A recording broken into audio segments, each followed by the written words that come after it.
Hello, everyone, and welcome. We're just going to take a couple of minutes to let folks join the room, and then we'll get started.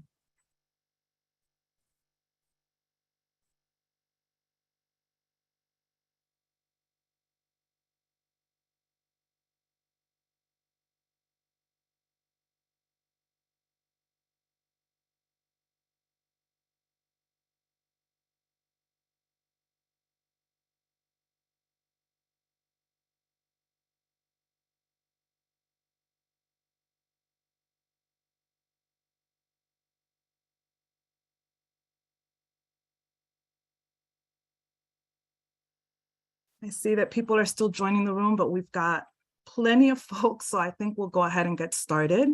Welcome to Recruiting Foster and Adoptive Families of Color, Stories and Strategies from Leaders of Child Welfare, Leaders of Color in Child Welfare. My name is Ligia Cushman. I am the National Child Welfare Consultant with AdoptUSKids, and I am joined today by my very good friends, Trey and Max, who you'll get to hear a bit more about later on in the presentation. A little just caveat, Max, Trey, and myself are alumni from the Minority Professional Leadership Development Program, which we fondly call MPLD. And so some of the strategies you'll hear today were developed during our time with that Leadership Academy. It changed our lives. It helped us create stories and strategies that have impact and support and can help children of color and families of color. And so I'm really, really proud and excited to have you join us today and be able to hear the wonderful work that Max and Trey have been able to do in their own organizations and their cities. Next slide. Just a couple of housekeeping points before we get started. The webinar will be recorded. So if you missed something, if you're taking notes and you're like, oh my gosh, I didn't capture that, don't worry, it will be recorded and we will send it out to you and it'll be uploaded onto our site. So today, our webinar is going to be a little different in that we're going to have a section with facilitated questions for Trey and Max to respond to, but then we're also going to have a Q&A. So please take time to put your questions in the Q&A tab at the bottom of your screen. And that's where we'll see the questions that you're wanting some answers to. And then if you have any technical issues, anything getting a little wonky with the webinar, please feel free to put that in the chat and let us know, and we'll circle around and help you with that. At the end of this webinar, you will get a survey that will help us understand what went well, things we need to change moving forward in the future, and give you the opportunity to share with us some ideas of other webinars that we can bring to you in the near future. Next slide.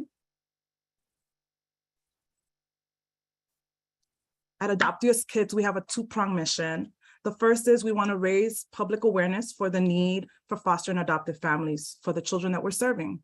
Secondly, we assist U.S. states, tribes, and territories to recruit, engage, develop, and support foster and adoptive families. This webinar is one of those ways that we do that. And it falls under our capacity building team, which I'm a part of. And I'm excited to be able to bring this to you today so that we can see how we can support families that don't always look like us in ways that matter. Next slide. And this is our agenda. Today you will hear from myself, from Trey and Max. You'll hear some really powerful stories. And hopefully some strategies that will help you develop new ways or enhance the ways that you have been supporting families of color within your own organization. And then we'll wrap up our time with a Q&A. So hold tight, remember to put your questions in the Q&A tab, and we will try to hit all questions before we end today. And then we'll wrap up our day with resources. So we'll make sure to share the resources with you that are available for free. And we'll try to link as many as we can in the chat so that you have access to them immediately. Next slide. And so the goals for this webinar is to identify key considerations when recruiting families of color. We're going to connect diligent recruitment to supporting racial equity and child welfare, which is critical now more than ever. We're going to provide participants with stories, as we've shared from Trey and Max and myself. And then we're also going to provide specific strategies for you to consider and see how it can best help you in your organization. And finally, we'll provide some peer-to-peer sharing and Q&A. Next slide, please. Before we get started, I always love to do this when we're having really tough conversations about race. I ask you as participants to stay engaged in our conversation, to be part of the chat, to share where you're from, what kind of work that you do, but also to listen to the conversations that we're sharing, the conversations that we're having that are necessary to move our work forward. Know also that you're going to experience discomfort. Any conversation about race is going to lead us to feel uncomfortable, but it's in those spaces where change happens. And so I'm excited to be uncomfortable with you today. And then we're going to speak our truth. So what does that mean? It means that today, Trey, myself, and Max are going to share some stories, some that are personal, some that are professional, but that it's our truth. It's what we've lived through. It's what we've experienced. And we hope that as you're here listening and joining in with us, that you can support us in that journey. And then finally, this is a 90-minute webinar. I don't want to pretend like Trey, Max, and I have all the solutions to how do we recruit families of color, and not only that, but how do we support them, right? But we do feel like we have some suggestions that may be very helpful in starting to think about your work differently. So at the end of this webinar, expect, respect, and accept that there may not be closure. This isn't a checklist. And this is just the beginning of really hard conversations that we need to continue to have across our organizations, across our state, and across the nation. Next slide, please. So now to the good part. I am super excited to have Trey and Max with us. And Trey, if you would go ahead and unmute yourself, we can get started with you. Trey is going to tell us a little bit about himself, where he comes from, what he does currently, and then share a story with you before we move on to Max. So Trey, I'll leave you the stage.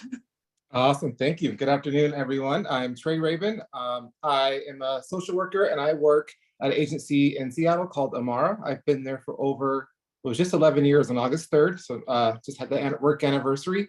And I've done a lot of different roles. I started out as one of our frontline workers. So, training, licensing, supporting foster families and the youth in their home. I did foster parent kind of recruitment and outreach. Was a supervisor for a little bit. And then now I'm the associate director of programs for our kinship services. And so Amara's always kind of worked with kinship families, but really more in our foster care program. And I think as our state and as the nation really is moving towards this really kin first mentality, knowing that our kiddos do better, have better outcomes in our kin families, Amara is kind of pivoting some of our programs to have programming really tailored to our kin families and getting them the support they need, kind of parenting kids within the child welfare system. So that's a little bit professionally about me. Personally, me and my husband were foster parents for about 5 or so years. And through that journey, we ended up adopting our son. He was 15 months when he was placed with us, about 4 when he was adopted, and now he is 7. So he's a thriving little guy. And yeah, I think my story kind of relates to kind of how I got to my profession and also personally. But when I was getting my master's in social work degree, I was an intern at our state department. I just realized and I noticed that so many of the cases I was working on were Black or multiracial Black children. And I'm from Seattle, I'm born and raised. And so I don't folks know about Seattle, but we are often on the top of list of, the not diverse big cities out there. So we obviously have a great thriving Black community, but it's not as large as places like New York or Chicago. And so I'm always like, where were these kids coming from? Because I know the Black community could not be that big to reflect how many of the kids I was seeing I was working with in a day-to-day. And obviously this is before I knew about disproportionality and disparity, but I just saw it with my own eyes. And I just thought, wow, this is really interesting. And so obviously I learned more about disproportionality and disparity and why I was seeing this. And I remember as an intern, I made some kind of personal commitments to myself that I would, always do a great job, best I could in supporting, non-Black foster parents, caring for our Black youth, to make sure they had the tips and the skills and the knowledge to know about the importance of racial identity and, having support that kid's cultural identity. And I also made a commitment that, I was going to do something at some point to recruit more Black families to parent these kiddos. I remember as an intern, of all the Black kids I worked with, I think maybe 1 or 2 were placed in a home that had a Black foster parent. And so I said, there's some work I can do there as well. And then I think personally, as I always knew adoption would be the path to create family personally. And so kind of those early learning moments really solidified for me that foster adopt was going to be the path for my family, and that we would prioritize taking in Black or multiracial kids to be a permanent home to whichever kiddo needed us. So yeah, a little bit about me, and I look forward to sharing more later. Thank you, Trey. Thank you so much. Max, your turn. Hello, everyone. I am Maximillian Lisembee. I go by Max for short. I currently serve as a lean improvement facilitator with the Indiana Department of Child Services under our continuous quality improvement team. I previously served as a family case manager with the state, helping families reach permanency within our child welfare system. So I originally began my career in child welfare as a service provider. I provided visit supervision, parent aid services, juvenile mentoring. And as I began providing visit services and things of that nature, I quickly realized that children of color were not being placed in homes that look like them. So soon after I had went into that service provider role, I got the opportunity to come work with the state as a family case manager, handling permanency cases, including reunification, guardianship, adoption. Again, I began noticing a high number of children of color being placed in foster homes that did not look like them. So later, I was blessed with the opportunity to become an NPO fellow, just as Lihia had spoke of earlier. And in that fellowship, I decided to take a closer look at what recruitment and retention efforts look like in the region that I serve. And in that fellowship, I found at one point, out of 489 children in out-of-home care in my region, we only had 11 homes to serve these children. So that's what started my passion around recruitment and retention. And I cannot wait to share more with you all later. Thank you, Max. Thank you so much. A little bit about me. I've already mentioned I work at AdoptUSKids, but a big part of my career has been spent in direct line work, where I worked in everything from foster care to I was an adoption social worker, then a post-adoption social worker, then I was the supervisor for that program. But it wasn't until I got to Tampa, where I became the director of adoptions for our city, that I realized a few things. One was, in every state I had worked in every role I had been in, similar to Trey and Max, I had observed the same thing. Children of color were coming into our community, into our programs, right, into our system of care at a much higher number, and then they weren't returning home. And so for me, when you're at the tail end of the work, right, that's what we talk about when we talk about adoption, right? We're at the very end of the continuum of the services that we provide in child welfare. It was hard to see, because by the time the kiddos got to me, they had been in 3, 4, 5 years, if not more. Some had more than 20 placements. And same as Max, I realized we didn't have enough families that really reflected the children that we were recruiting for in our pool of families. And so for me, I think the thing that changed or snapped me into like, okay, there's an urgency here now, was a call I received from a mom who had attempted to sign up for our adoption class for 5 years in a row. And in those 5 years, every year, she was told a different reason why she couldn't join our class. So she calls me and she asked me 2 questions. The first was, does my organization honor Black motherhood? Now, she didn't know what I looked like. She didn't know my story that I am also an adoptive mother. She didn't know any of those things. She just wanted to know, like, I've come year after year after year. I have a heart for adoption. I've passed everything you've given me. I don't understand why I'm still not making it into a class. And then the second question she asked me is, does your organization value Black families? And, you know, I think any one of us could look at our data and look at our stats and say, do we honor Black families? Do we honor Black motherhood? And I think that was the moment where I decided, okay, I need to look at this data. I need to make sure this woman, if, you know, makes it into our next class. And at the same time, I need to get with my team who were all white and decide, like, what are we going to strategically do to change our work so that we can be more inclusive and make sure that not only we have this strong pool of families, but that we also have families that reflect the children we're recruiting for. And I learned so much in that process, and I will share more later. But I think for me, that was the biggest turning point, was that one phone call. It really changed the way that I view racial equity work in child welfare, and especially in adoption. And so, next slide, please. Now that you've heard a little bit from us, I would love to hear from you. Emma, if you could launch the poll, that would be great. Thank you. So our question is this: do you know your state's or territory's disproportionality rate? And I see a lot of people are answering. This is great.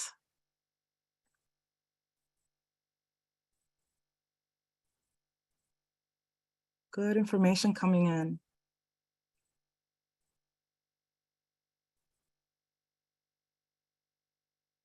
Again, do you know your state or territory's disproportionality rate? I think there's still a couple of folks still answering.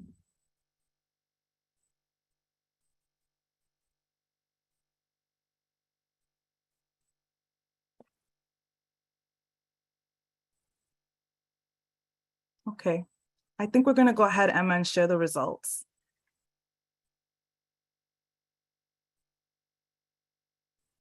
Can everyone, well, I'm assuming you can all see the results. So I think we need to sit on this just for a second, because I think it's really important for those of us who are in this work to see that 42% in this group don't know what their disproportionality rate is of their state. 48% say somewhat have an idea, a good idea, and 10% are fully aware. I would urge everyone who falls in the somewhat or not at all to find the data for your state and look it up. I think one of the things that was so valuable for me, and I'm sure Trey and Max would agree, was being in MPLD and having to learn how to find this data, how to look for it, and then how to understand it in ways that that would impact some change, right? And so I encourage you to please find your local data, your county, your state, and then look at the nation's overall data. And we can share that that link that you can use to find that. But your state should know as well. So very interesting. And so Emma, if we can move on to the next slide.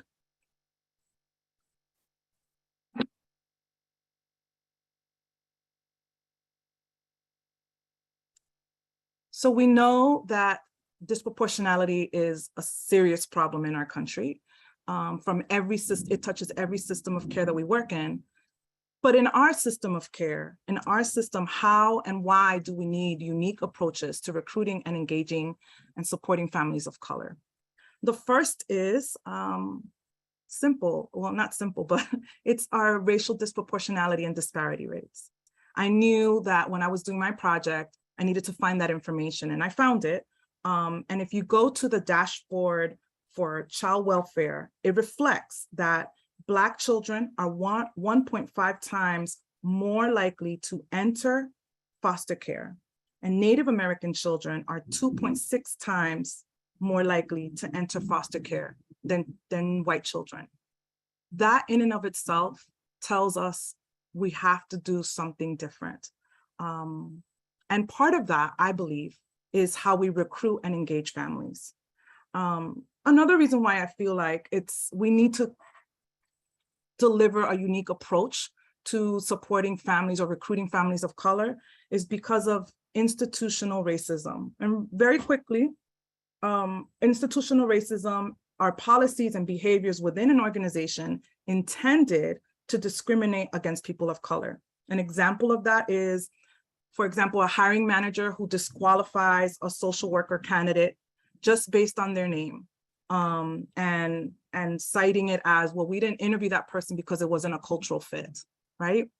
But the other piece is also structural racism. And that's the idea that discrimination within a system that was founded on racist principles and practices. And an example of that is a social work department lacks the diversity among staff that reflects the children that they're recruiting for. So in other words, do you have Black adoption social workers, Black foster care workers, Indigenous staff, Latinos on your team that can really speak to the needs within a community? These are just a few of the reasons why we should really be thinking about unique ways to supporting families of color and to recruiting them. Next slide. So, addressing racial equity through our pool of families. You've heard me talk about this a couple of times. Here's what we know. We know that children need families, and we support that, and we want what's best for them. We want them to grow up in a thriving, nurturing environment.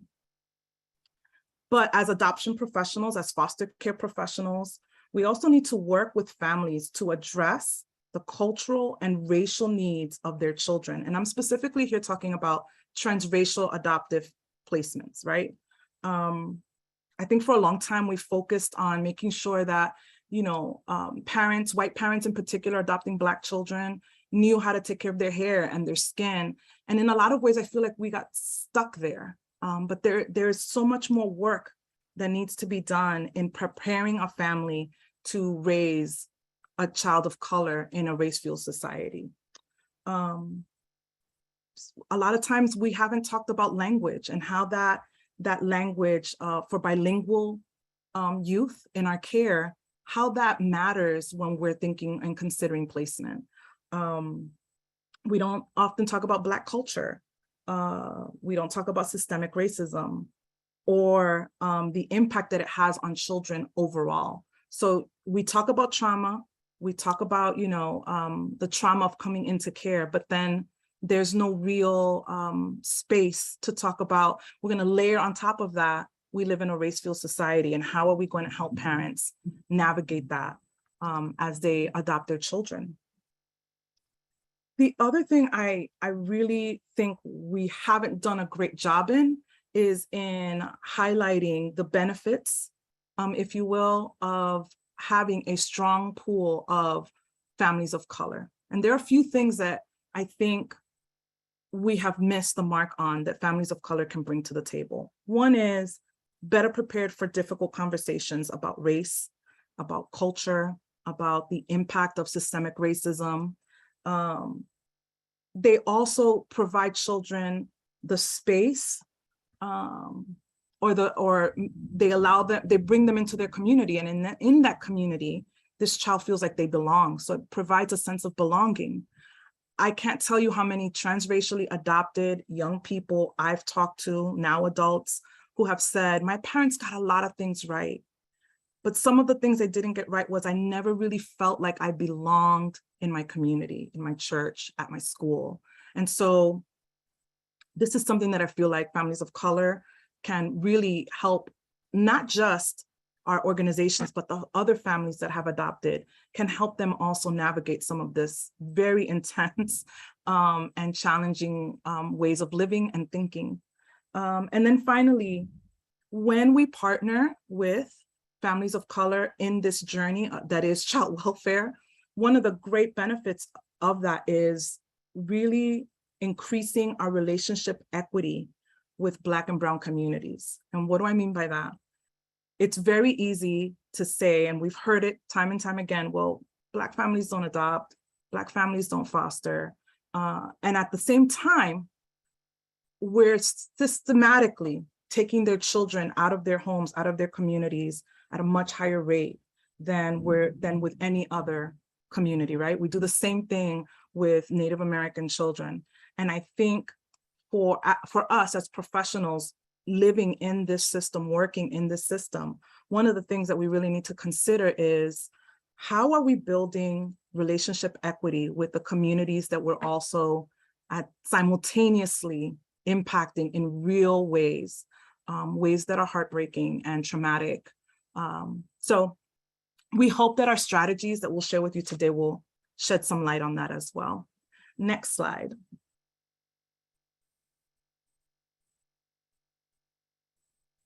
Addressing racial equity through our pool of families. We're just going to continue the conversation. In most child welfare systems, children of color are overrepresented in foster care, even more so among children waiting to be adopted. For those of you who have done foster care and adoption work, you know that those kids that have lingered in our system way too long, longer than they needed to, are most impacted by the decisions that we made at the beginning of their case. And now we have a pool of diverse children in need of families that may not reflect who they are or what they look like. And so the pool of prospective families should reflect the diversity of children waiting to be adopted. But that isn't always the case. And I think part of that is not that Black families or Brown families don't want to be part of the foster care system or don't want to adopt. It goes deeper than that. It goes back to relationship building. It goes back to how are we not only returning children back home safely, but also supporting families who are interested in adoption. Are they making it into our class? Or are we waiting for them to ask us, do you honor Black motherhood before we shift our perspective and do something different? And then always use data. This is why I wanted to take a moment to ask, do you know your disproportionality rate for your state? That will show you so much more about what you can do to sustain the work, but also what you can do to sustain and recruit families that look like the children that you're recruiting for. Next slide. Oh, thank you. What does a focus on recruiting families of color look like? So a couple of things. One is assess ourselves first. Look at your organization. What does your organization have to offer families of color? And specifically, I'm thinking about, if you are in need of Black families, how are you internally as an organization prepared to support Black families? How are you prepared to address racial disparities, systemic issues that are taking place that are wounding communities of color? And how are we owning that, right? One of the things that I had to learn in my career, and really MPLD, I had to process that through MPLD, was this idea that I am an adoption social worker. I have been in this work, in this business for 20 plus years. And that in some ways I also feel complicit. And I think that that's the piece that sometimes people don't see about child welfare workers of color. We live in two worlds, we navigate two spaces, and processing all of those feelings that come with looking like this and working in a system where systematically children that look like us are being removed at a much higher rate and returned and not being returned home. Those things have an impact. And I hope that as you listen to Trey and Max today, when they share their strategies, you'll kind of see why we started our projects the way that we did. Remember also the importance of assessing our practices. Think about your recruitment media, right? The flyers we put out, I'm sorry, I'm dating myself now saying flyers, but the posts we put out, what imagery is on your recruitment material? Does it reflect the pool of children you're recruiting for? what accessibility do you have with families? Are you providing them the opportunities to do this work? I also think it's important to think about, where are we putting up our media? Where are we showing our community that we want them to join us in this work? And then remember I mentioned about assessing ourselves first, right? Your organization first. Part of that assessment is developing culturally responsive practices. So how are we prepared to respond to a community that has experienced a tragedy in ways that matter? We are child welfare. And so oftentimes I find myself thinking about how I respond to my community also reflects on how I respond to the children and the families that I'm serving. And then a great way to focus on recruiting within your own organization is talk to the families that you have that are families of color. Bring them in, listen to them, have a focus group, ask them, what have we done well? What are we missing the mark on? And what would you like to see us do differently? I remember when I became the director, that was one of the things that I did. And it was surprising to me because I did a focus, it wasn't a focus group, it was a town hall, and a room full of Black and Brown families wanted to know, how are we supporting them? How are we going to change things? When could they get their home studies on time? It was simple things like that. And again, were we able to develop these culturally responsive practices? Were we able to retain them by listening and not becoming defensive? Oftentimes our families have a point, right? We're late to visits repeatedly, or we didn't return a phone call timely. And I know we're overwhelmed, but it's the retention of those families. It's listening to what they feel like they need, and then us finding ways to supply that. And then engaging communities of color in policy development. This is such a great idea that I think a lot of organizations have started trying it. It's a simple thought, right? We've created this policy, or like myself, I used to revamp our policies once a year, just take a look at them, make sure, everything is still making sense, because our community, especially in Tampa, changed from one year to the next. And so I wanted to make sure that our practices were aligning with that. And one of the things that we did was engage communities of color in that policy development, share it with our partners, right? And ask, does this feel right? Does it make sense? Do I need to tweak it here? Would it be received if I said it this way versus that way? This is how we recruit families of color. It's not just, and you'll hear Trey and Max talk about this a lot, it's not just about the going to a church, which is great. It's not just about that. It goes deeper than that. It's about relationship building, repairing some harm, and finding ways to connect, and finding ways to go into those communities and not ask anything of them. And you'll hear, I'm not going to talk too much about it because I know you're going to hear from Trey and Max in a little bit about that.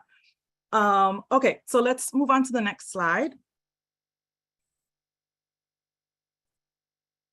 All right, so now we're going to talk about strategies, and I am going to go first because I was just talking a little bit about some of the things that we did in Florida to kind of change our work to support families, especially families of color. So my career in child welfare started 20 years ago, pretty early on. Like Trey and Max, I realized kids were not returning home, and they were staying with us, especially children of color, much higher rates. And when that mom called me, one of the things that was really a challenge for me was figuring out, this is a big task. And I'm a woman of color. So for me as an Afro-Latina, I was like, this is a huge ask. How am I going to take all the information I got from this, town hall meeting where I ran out of business cards because people wanted to know who I was. And people found me on Facebook and started reaching out to me there. How was I going to take that feedback back to my team? And how are we going to revamp the way that we were doing our work? So one of the things that we needed to do was, one was diversify our matching team. And my real focus was if we, my organization at the time, could increase our customer service skills, could increase how we support families, how we respond to families, could that simultaneously increase the adoption of children of color? Big task, big question, but it helped us do a few things. We diversified our match committee to include people of color. There were none at the time before I got there. Then the other thing that we wanted to do was streamline our home study process. There were a few things going on with our home study process. One was staff were overwhelmed. They had a lot of work to do, and completing a home study was just, it felt like another thing to do. And so when I didn't even know that there was a wait list for their home studies to be completed until I asked for the list after this focus group. And what I learned was we had probably, I want to say, I don't want to get the number wrong, probably around 60 home studies that were still pending. And the majority of those home studies were connected to children of color who were waiting, just simply waiting for the paperwork to be finalized for their adoption. So we streamlined our home study process. And that meant that I gave my staff timelines. That meant that I assigned all the home studies that were on this wait list to all of my staff. And all of them worked hard to get them done in a timely manner. And then after doing that, one of the things that families complained about was, okay, so when you get my home study done, how will I know that it was correct? And what the other thing that I learned was that my staff were not showing families their home study. And that was another thing that we needed to implement. And that's just like that's just customer service at its best, right? It's letting people see what you're saying about them, even if it's hard, right? And so we had lots of conversations about that. So within 60 days, from start to finish, home studies needed to be completed, and families needed to see them and sign off on, I saw it, it makes sense, it's working well. And then we partnered with all of our recruitment organizations, our heart galleries, our One Church, One Child. We partnered with them to make sure that the children that were still waiting for families could have families. And that meant that we would have to diversify how are we recruiting, what kids were we bringing to our recruitment events, and were we bringing the families that had inquired about them to those events. That was huge. And I think because we took the time to diversify our committee, to streamline our home study process, the results were that in an 8-month period, we were able to increase the adoption of children of color by 57%. And all we did was insert customer service skills and make sure that families were being heard and validated, returning their calls within 24 hours. Like, it was just this whole customer service lens that we took on our work. And it helped us do so much more than we expected, because 57% of children of color were adopted. And since that implementation, I have since left the organization, but one of the things that we've seen is that the number of adoptions had increased, and that there's still more work to do. This was just one implementation, and there's tons more that can be done to support families as they're adopting. And so now I am going to switch over to Max, who's going to tell you about his Each One Reach One project and the lessons he learned from that as well. All right. So during my time in MPLD, I completed an action research project. And in that project, I found that one of our greatest recruiters for new foster parents are current foster parents. Lihia spoke to that just a little bit ago, but many foster parents that I encountered within my project reported becoming foster parents due to their family or friends being current foster parents. Current foster parents can supply real life accounts of the life of a foster parent, and they're aware of ways to support and retain foster parents. So with all this in mind, I developed the Recruitment and Retention Initiative, Each One, Reach One, Keep One. This initiative allows agencies and organizations to use current foster parents of color as recruiters for prospective foster parents of color. So within the initiative, what should happen is that agencies will ask current foster families of color to provide the agency or your org with at least one family or organization who may be interested in becoming a foster parent. This initiative is expected to supply hopefully many inquiries for your agency or your organization, but it doesn't stop there. Those foster parents or those prospective foster parents, hopefully they'll go through the entire process, will then later be able to provide us with more individuals for recruitment. So each foster parent reaches another, and that's kind of speaking to that each one reach one. And then before long, our agencies and organizations can then build a foster parent community full of peer support, mentorship, and resources that allow us to also retain our foster families of color. I'm sure you are sure to find some individuals and families who aren't willing to foster, but still want to help. So keep in mind that it takes a village to recruit and retain foster parents. So ask those individuals if they can help in other ways, obviously aiding in those retention efforts. Perhaps they can support foster families or become a partner in recruitment.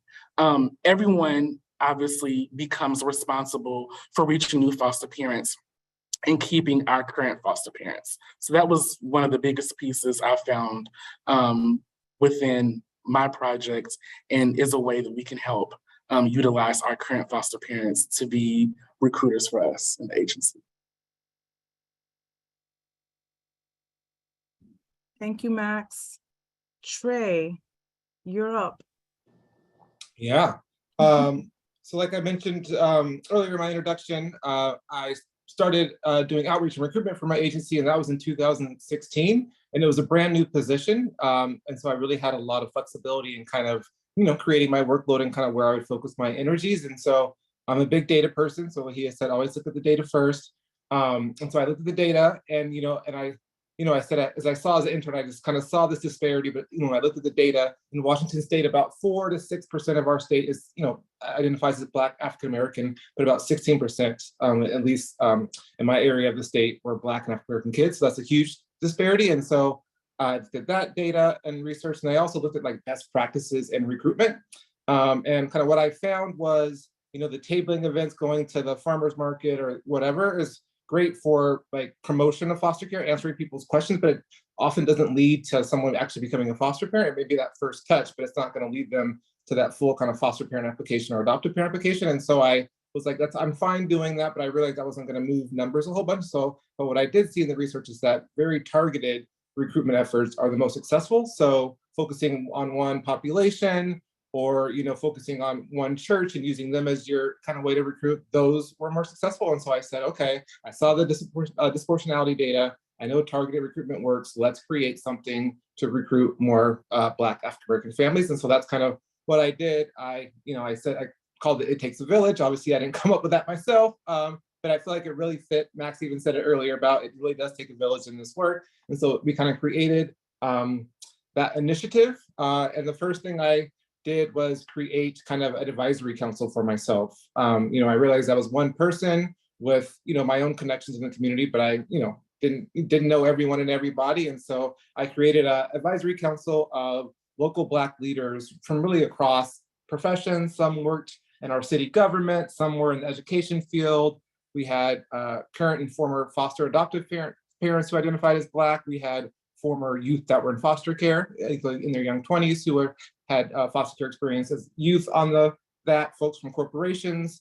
And really I used them to kind of bounce ideas off of. So we would meet, initially we met quarterly, and the council said, we're not doing enough, we need to meet monthly. And so we started meeting monthly. And so I would come with an agenda around, this is my ideas, who I should talk to, events that we should do. And they would kind of say, yes, no, or yeah, I know these people, let me email them, get you connected. And so I really just expanded my reach and also just made sure I was creating something that would be responsive to the community. And so The biggest things that we did were we held large community events for folks just to come and get questions answered about foster care, who are the kids, what are the steps, kind of all those things. And one thing that we did is we made those what we call closed conversations. And so on all of our flyers, we politely asked that only folks who identified as Black or African American please show up to the event so it can be a safe space for the folks to talk openly about their concerns or fears about this process.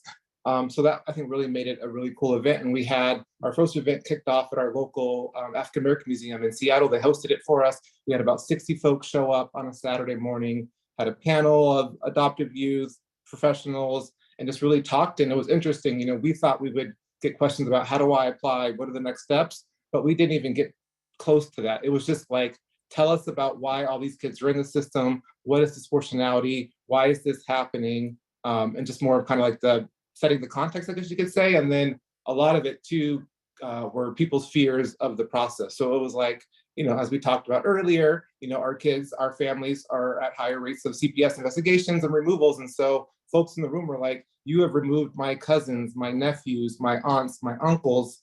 Why would you think I would want to join a system where I've seen you kind of, break apart my community, in their words? And so we had to do a lot of, working through some of that kind of historical trauma, whatever word we want to use around, the CPS and child welfare system hasn't always been friendly to our communities. And so there was a big fear. I remember one family saying, I have biological kids. And so if I foster and we want to do little kids, if the 2-year-old bumps his head, like all 2-year-olds do, gets a little nod on his head, is CPS going to come and investigate? And all of a sudden, not only is my placement in jeopardy, but now you're investigating my bio kids who never, had any, intakes or allegations before that. And so there's just working through a lot of that. And so we really realized, okay, this is a long-term goal. This isn't like we're going to start this initiative and in 6 months we're going to see, all these applications from Black families and just all these things. We realized it was really a slow process where we just had to really work through some of those fears, educate folks. Folks were really fearful of the home study process. Why are you asking so many questions about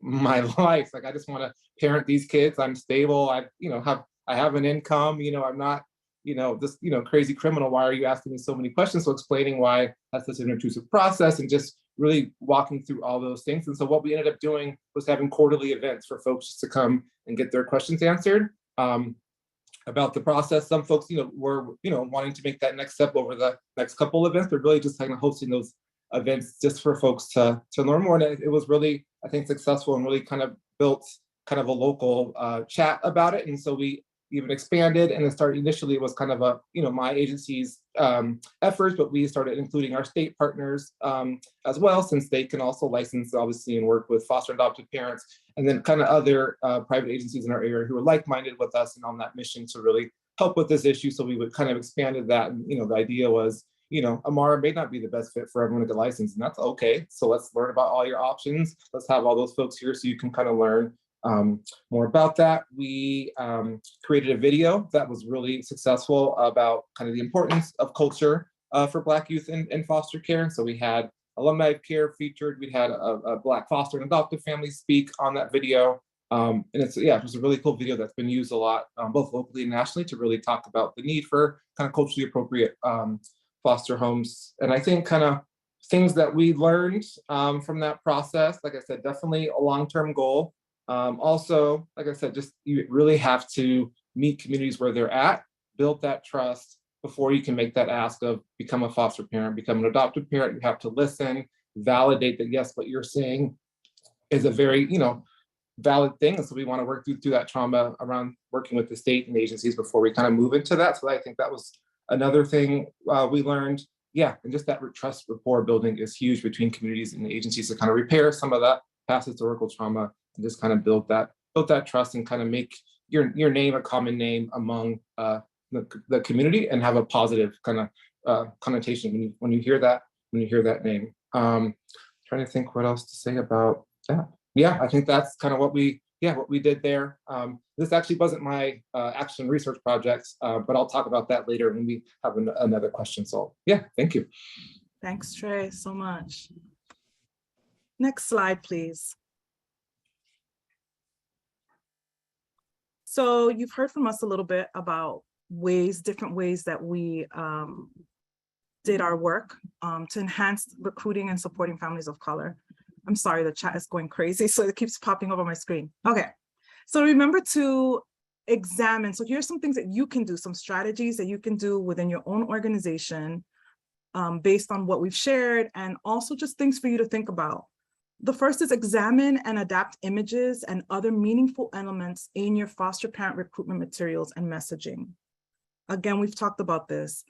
Do the images that you're utilizing to post and share the families that you're looking for, foster families, does it reflect the children that you are serving?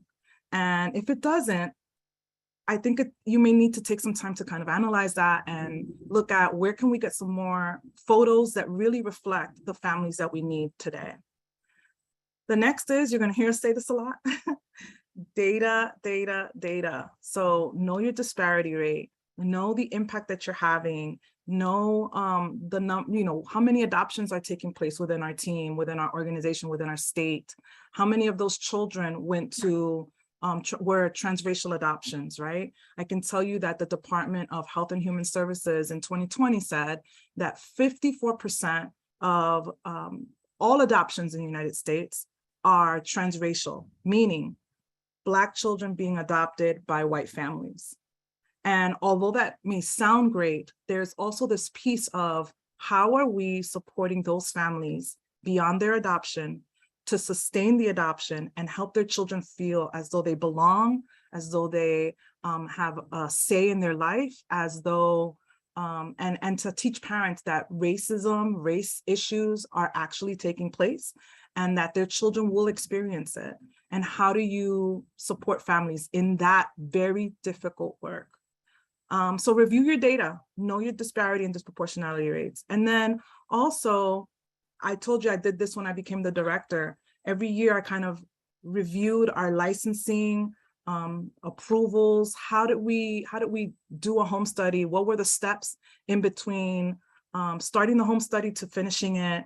All of those things, all those check boxes that we have impact families in real ways. And so I wanted to make sure that in the 3 years that I was there, that we were thinking through how this is impacting families in every community, but especially families of color.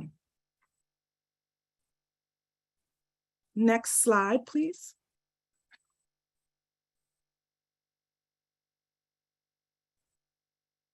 And now, another good part. I'm gonna have a facilitated panel discussion with Trey and Max, where I'm gonna ask them some questions, and it may be questions already. I see that in the Q&A, we have about 5 questions. I know that some people have raised their hands. If those of you who have raised your hands, if you have questions, it would be super helpful for you to put that question in the Q&A tab, and that way we'll have it when it's time to answer them. I hope that the questions that Max and Trey and I have come up with that they're going to answer today are going to be helpful for you and may answer some of the questions you've already posed to our group. So I will start by asking Max, share tips and thoughts on why it is imperative to include members of community of color in recruitment efforts. You must have members of the communities in which you are trying to recruit at the table. It's necessary to have their insight and their voice at the table. And there is great research around success, around building faith-based relationships and partnerships for recruitment efforts in communities of color. Many foster parents that I worked with within my project became foster parents as part of their ministry. But yes, getting back to the basics, building relationships is key. We cannot go into these communities just asking and wanting. We've got to be genuine. We've got to start by building those relationships within communities of color. Thank you, Max. Trey, what would you say is the reason why it's imperative to have members of communities of color in our recruitment efforts? Yeah, definitely think everything Max said. I think just the big thing is, we're all just one person. And so it just really extends your reach. And also it just kind of, the checks and balances, right? Like, my advisory council helped me with messaging, what flyers look like, when to host the event, what's a good time, weekends, evenings, just kind of all those little details. I think it just really, yeah, you just have folks who have lived it and know it to provide, their expertise into how your program or recruitment's gonna look. And I think one really good example I can give is, I hosted these several events, and at one point, a local prominent African-American judge attended one of my events, and he was like, "I love what you're doing, young man, and I would love to kind of invite you to my church." And like I said, church recruitment can be very, very beneficial and useful, but it's also very hard to get that in with Black churches unless you have that. And so he was, I'm gonna get the term, I think a deacon or something at his church. And so he, talked with the pastor and other folks, and it's like, are you free this Sunday? I said, sure. So he invited me in. I had a table before the service, and then they asked me to stay for the service, which I did. And I thought I'd kind of stay afterwards and talk to folks. What I did not know is that at the middle of the sermon, the pastor was going to invite me up and also to speak about foster care until that moment. And so, I never would have gotten to that church without that person's connection, let alone given, time to speak during the actual sermon about foster care. And that pastor had some kinship care experience, so he was able to relate foster care to his experiences.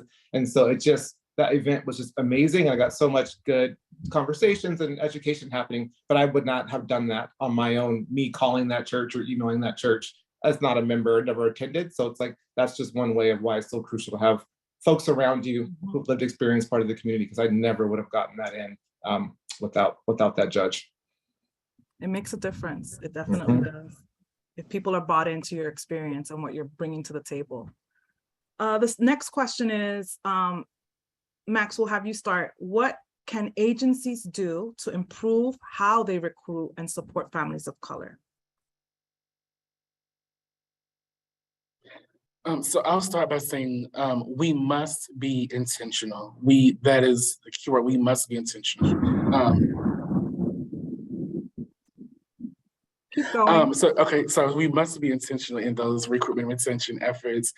So beyond learning, we must also be upfront and proactive about our goals related to children and families of color. We must keep in mind the importance of diversity, equity, and justice in all that we do in our daily work.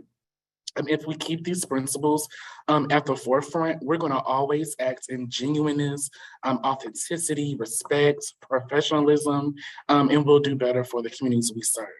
Again, we must remember that we cannot do this alone. I will provide 4 areas of focus for strengthening recruitment and retention efforts. The first one being what we've said numerous times throughout our webinar so far, but really refining those messaging and marketing resources that our agencies have. How are we getting the need for foster parents to our communities? How are you sharing how you are serving the communities in which you serve? The next focus is developing and supporting partnerships. It's not just about what your communities can do for you, but define and identify those ways and how you can support those in your community and develop partnerships to serve your communities together. The third focus is obviously working with foster parents as recruiters. While each one, reach one, keep one may not be what works for your agency, be intentional in identifying ways in which you can utilize your foster parents to push and drive your efforts. And the last focus that I would like to add is just really supporting those unwilling to foster. I know that some may start the process and not go through it, but we really need to put some time into those who aren't willing to foster and identify ways that they can also help serve our agency and even help us around those recruitment and retention efforts as well. Thank you, Max. Trey, what do you suggest agencies can do to improve and support families in recruitment?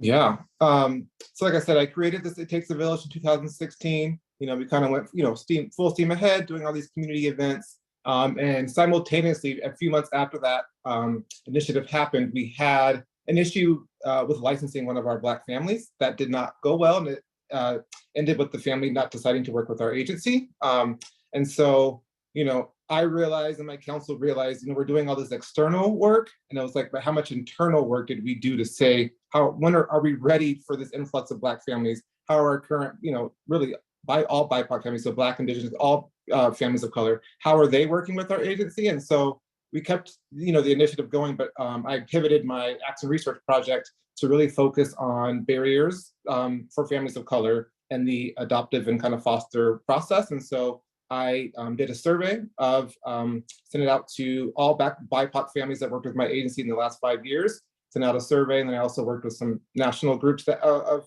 adoptive families of color. And then I did a case review. So I looked at all the case files of BIPOC families at my agency in the last 5 years that closed prematurely, like they didn't finish licensing, or historically my agency did a lot of foster adopt. So if a family didn't adopt, something probably could have went wrong of why they didn't get to that process. And so I looked at the case notes, the case closing summaries, just to kind of see what our agency was, what issues were happening. And we definitely saw some things and heard some things from families. One was, we had fees at the agency. So I know some states that's just not a thing, but in Washington, some private agencies can charge a fee to get licensed. So we got rid of that fee to make it more equitable for families. We heard a lot of feedback around they wanted some type of BIPOC support group just for families of color to get together, because a lot of the fostering adoptive world, can be a lot of mixed groups, and they just wanted their own time to kind of be with others and really talk about their unique experiences. So we started working on something like that, an online group. One feedback that we heard a lot is that, a lot of the agencies would talk about diversity and inclusion and all the different trainings and whatnot. But if a family, typically a white family, said something that was a microaggression or offensive, the agency didn't call them out. And so as the family of color in the room, they always felt like, why do I have to be the one to address this family? So it's like, the agency, you're saying, basically you need to walk the talk, right? If you're going to be all about diversity, if families make hiccups, you need to call them out, tell them why that was an issue, and rectify it. And so that was a lot of feedback around agencies stepping up more to do that when microaggressions or other things happen in trainings or whatever spaces. And a lot just, more diverse staff, obviously around racial, ethnic lines, but one that we got a lot too is around religious diversity. A lot of the foster care and adoption realm can come from a very Christian background, a lot of the folks that work in it. And so for Muslim families or for non-Christian families, sometimes the questions that were asked or something just didn't fit, like the home study model didn't fit to that family's culture. And so it said staff really needed to know about, non-Christian religions and kind of how those, and how that can impact foster and adoption and how folks come to the space. So I think that is hugely valuable, just to do an assessment internally. Why aren't families coming to you in the first place? What are their experiences when they get there? Why are they closing early? Because I think that was really helpful for us as an agency to make some internal changes as we also continued kind of our external effort. And then the other one I would say is make sure you have buy-in from your leadership. This was started as my personal passion project, obviously it was my professional work as well. But we ran into some issues because the current leadership of my agency at the time didn't fully believe in it, wasn't fully invested in kind of the DEI work. And so that's ultimately what led to this program not being sustained long-term, as it didn't have the full support of the agency. And so I think that's huge when you create these efforts, really making sure it's a buy-in from the top down. Otherwise, it's really hard to sustain these programs because, budgets and all those things matter. And if it's not prioritized and on those fronts, then it's not going to continue. And so I think that's another one, is making sure you have buy-in from everyone at your agency. Thank you so much, Trey. The chat is live right now for both of you with all your information that you're sharing. Great insight. What tips would you give agencies regarding their recruitment, marketing, and messaging? And we'll start with you, Max. So I'll kind of go back to what I had mentioned earlier, but just really being intentional in obviously starting within your planning phases around your efforts for recruitment and retention. Obviously creating your yearly plans for recruitment and retention of foster parents, and meeting at least quarterly to reevaluate those plans and evaluating progress in those plans. developing diverse recruitment and retention committees to ensure plans are made for successful recruitment and retention of foster parents of all backgrounds and all children in our system. We've kind of mentioned this a little throughout the webinar as well, but making sure that we're utilizing radio, social media, community newspaper to raise awareness about the need for foster parents, targeting communities that reflect the racial and ethnic background of children in care, partnering with area churches to relay the need of foster parents, and then obviously lastly, targeting those messaging materials to each group or organization in which you are trying to partner with and keep their needs in mind. So consider if you can help them as they help you. So for example, if you are trying to recruit in barbershops or hair salons, share with them how your agency can help with their business with referrals, event partnerships, community building. You might give these shops combs or hairbrushes imprinted with your agency's information on them that they can pass.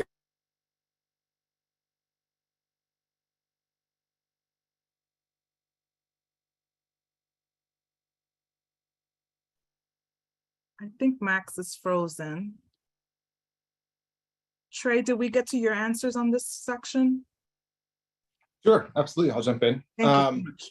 Yeah, I think along what Max was saying, but I think even thinking more at like a higher level, it's, remembering the Black community is not monolithic, right? And so, I think we all think of the church as the first step, which is great, but just, expanding and really thinking about all the different segments of the Black population and how you'll kind of, tailor your marketing to each. For example, the LGBTQI plus population, tons of research has shown that this community foster and adopts at higher rates compared to kind of their cisgendered straight counterparts. And so it's kind of a win-win. That's often their path to creating family, and they also can kind of meet the cultural need of the kid. And so really, marketing to those folks. I did some work with our Seattle Gay Black Pride and some other groups when I was doing this work to really make sure I was talking to those folks, because that's a great pool that I think people often overlook when they're talking about recruitment. So I think that's a huge one, is really thinking, Black community is not monolithic, and thinking about, single Black folks, it doesn't have to be, that married couple type thing that people think. It's really, getting out there and thinking about other groups that historically aren't reached out to generally in foster parent recruitment, but definitely thinking about those segments within the Black community. Thank you for that, Trey. Max, I know we lost you towards the end of what you were saying. Did you want to finish up? Yeah, sorry. So you're fine. I had made mention, so the last part I was saying was just making sure, like if, for example, if you're trying to recruit in churches, offering them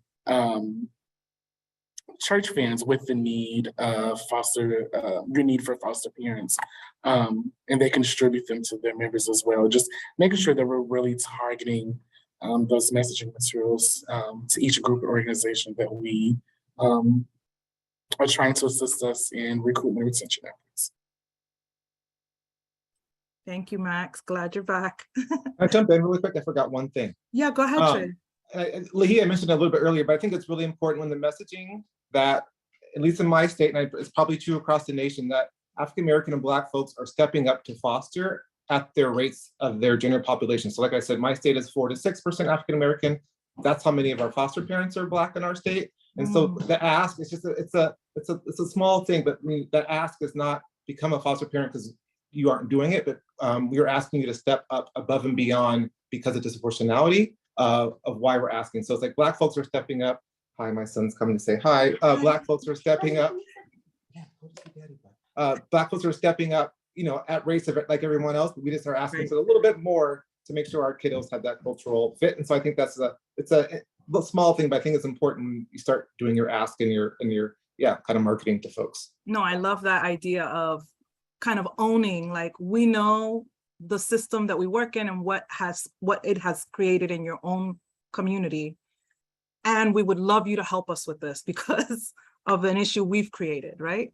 I love that. I love that idea. Okay, so the next question is, Share your thoughts on developing tailored community education efforts for intended audiences. Trey, I was thinking you could answer this one. Sorry, can you repeat the question? Yeah, share your thoughts on developing tailored community education efforts for an intended audience, like your It Takes a Village program.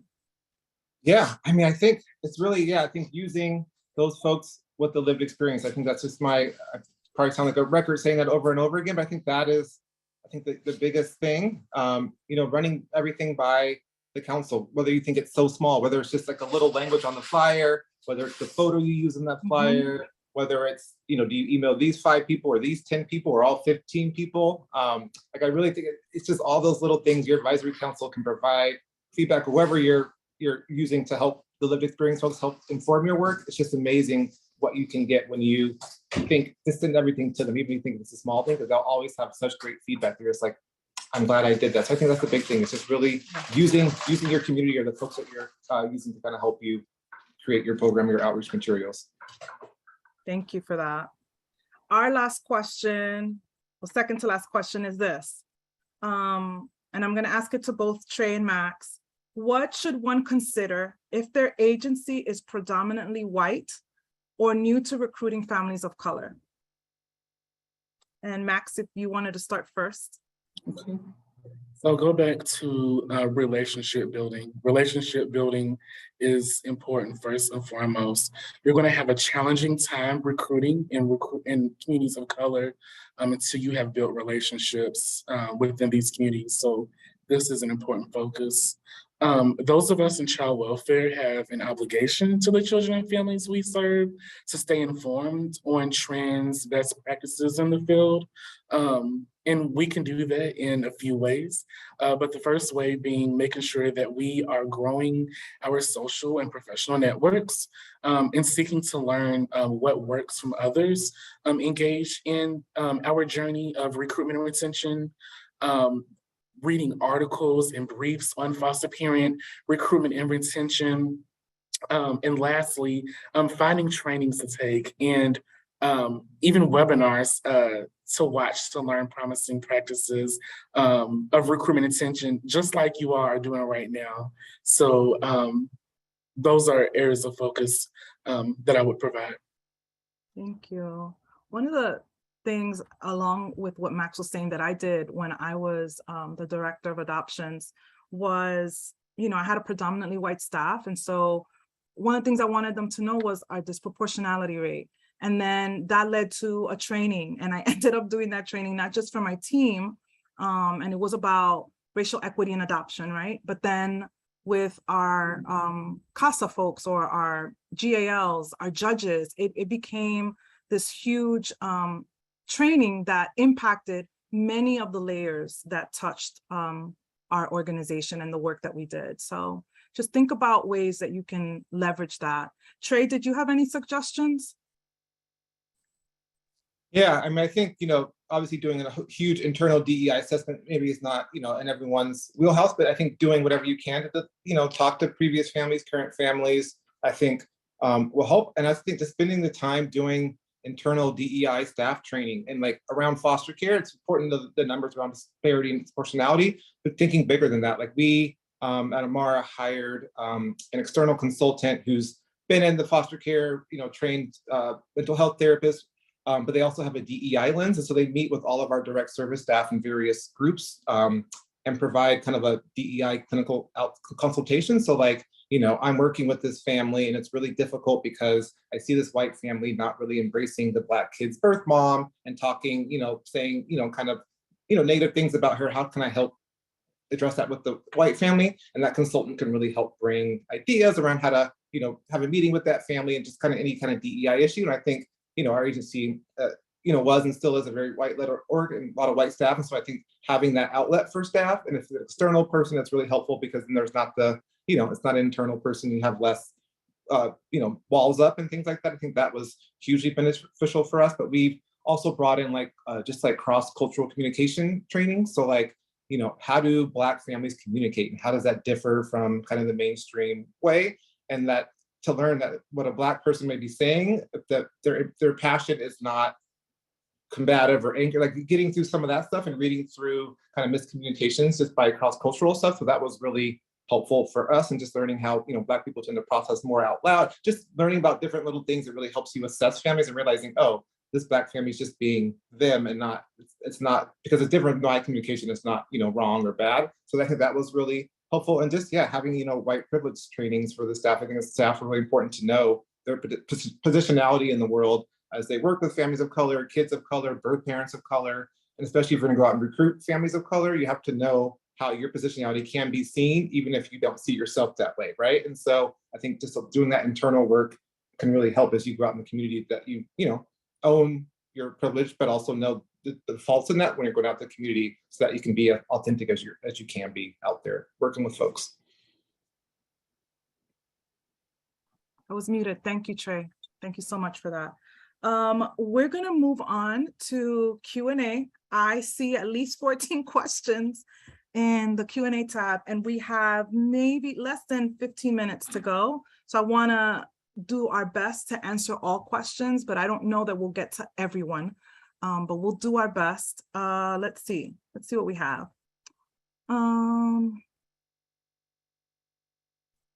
So here's a question. Trey and Max, either one of you, feel free to jump in and answer it. What are some ways you can emphasize the need for and relate to families of color without having diverse recruitment staff? And I think you shared a little bit about that, Trey, just a little while ago, regarding trainings and making a safe space for staff to be able to share that, their feelings on it. Yeah, I would just say, yeah, that shouldn't be a barrier to doing it, because, you know, in the end, it's for the best interest of the kids we work with, right? And so you can't, you know, overnight change the diversity in your staff, but I think, yeah, you can do the trainings internally.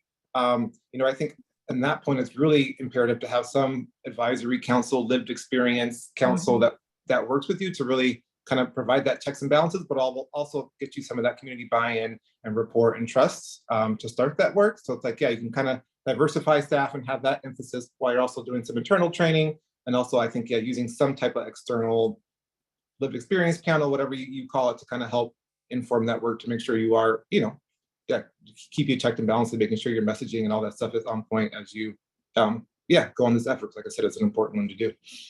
That's good. Thank you. Max, this question is for you. Melanie says, I supervise statewide. Would it be best to build local advisory committees or one large one? I think that there is advantage in having both. While there is obviously plans need from statewide and at that level, there's also going to need to be some specific focus in each area, I assume, that you all are serving. Every area is going to look different. Every region, every town, every city is going to look different. So I think that it's there's an importance to get out and see what each community looks like, and then be able to target and direct your efforts. So I would say, yes, there is advantage to having both a statewide advisory board, but also local advisory boards as well. So you can actually take a look and make some relationships in those individual communities while you're also doing the work statewide, and having those oversee those efforts as well. Thank you. Thank you. I have another question that I think really aligns with some of the conversations we had as fellows in the MPLD program. The question is, when you're the only person of color in your organization and you're trying to impact change and, you know, talk about disparity and disproportionality, and you're getting some folks that aren't on the same page, how do you navigate that in your work? Who would like to answer that? Easy question.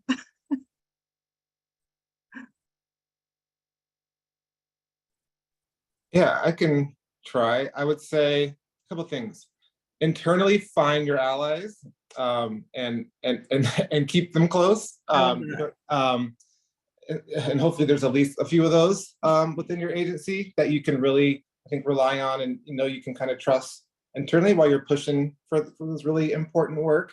I also think it's really important to have an external community, whether it's a therapist or a group of other clinicians of color that don't work at your agency, but like having your self-care, your people where you can just be yourself and decompress and talk openly outside of work to kind of fill you back up for when you go back to work, I think is huge. I know I went to grad school over 11 years ago now, and I'm still super tight with, there wasn't a ton of people of color in my program, but like 3 of us of the like 5 men of color were still tight and see each other and hang out and go to concerts. And I think that just having that, because we all work in the field, we can, decompress and talk, but then come back to work and be ready to go. I think that's probably hugely important. And then, I think push and push and push, as much as you can. And I think, use your allies as best as you can within your agency at the same time.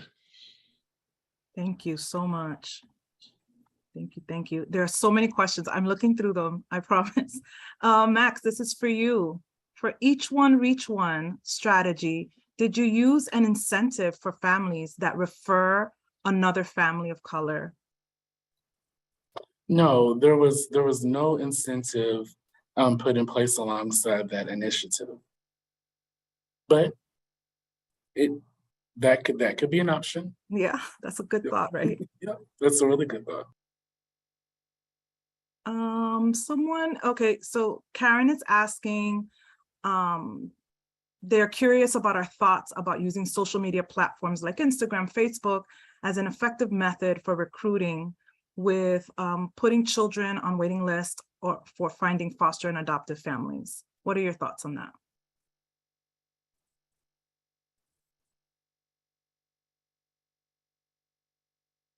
Can you repeat the question, please? It's asking basically utilizing social media, like what are our thoughts on utilizing social media to recruit families of color for the children that we have that are waiting?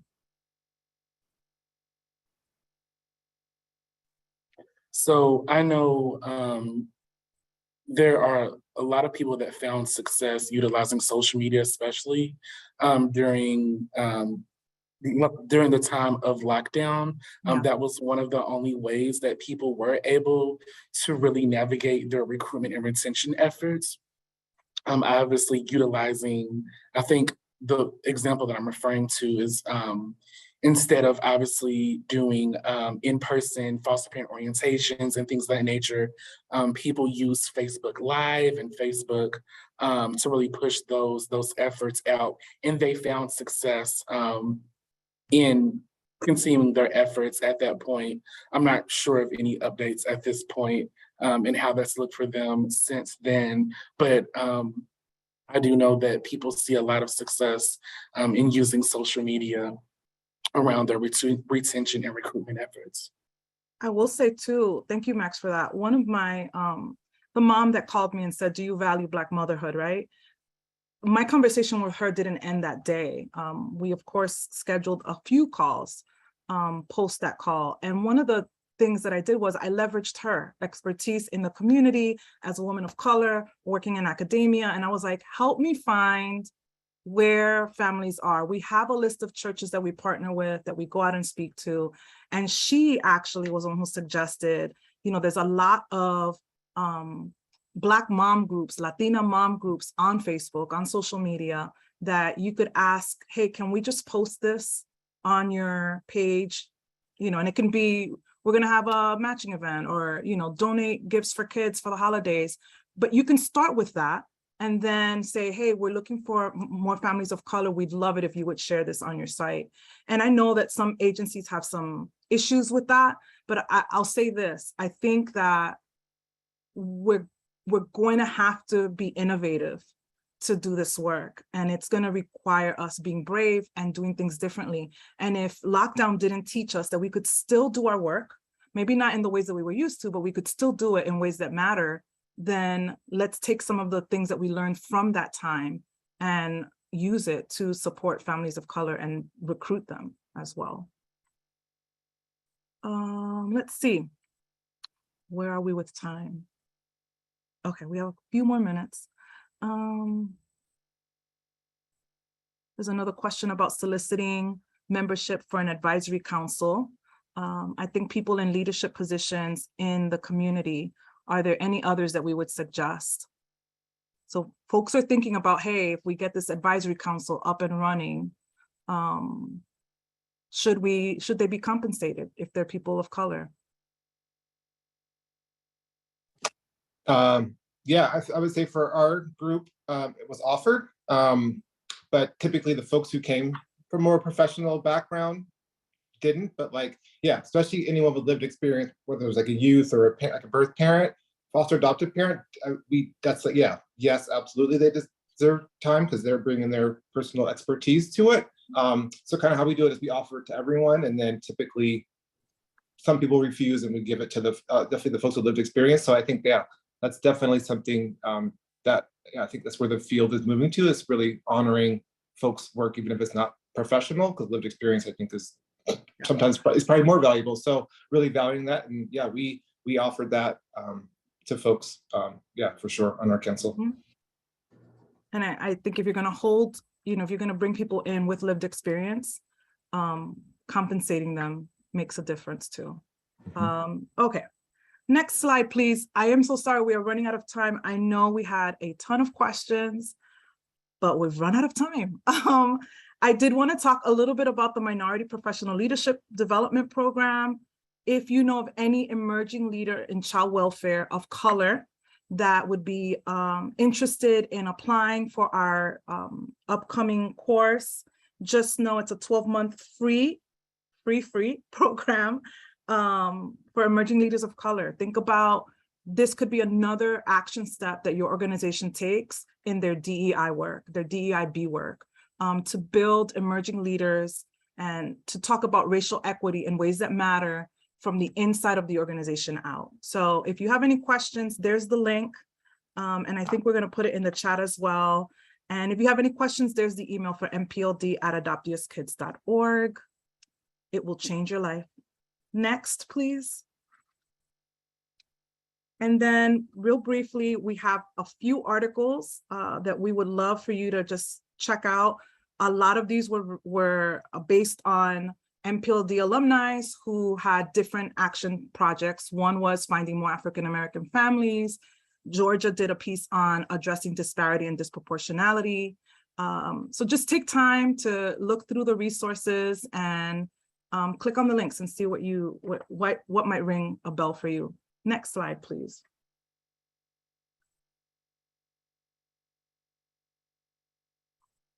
And then here are some tools that we would really like you to take a look at. And again, these are all free on our site.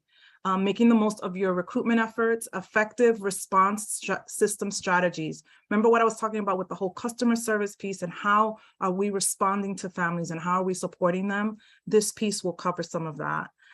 We have a webinar that we did a few months back on supporting foster and adoptive families of color. So we talked today about recruiting them, but then how do we support them? And so please take a look at that webinar as well. And then we talked about MPLD. If you have any questions, please feel free to ask us. We are here to answer any questions you may have. And thank you all so much for your time.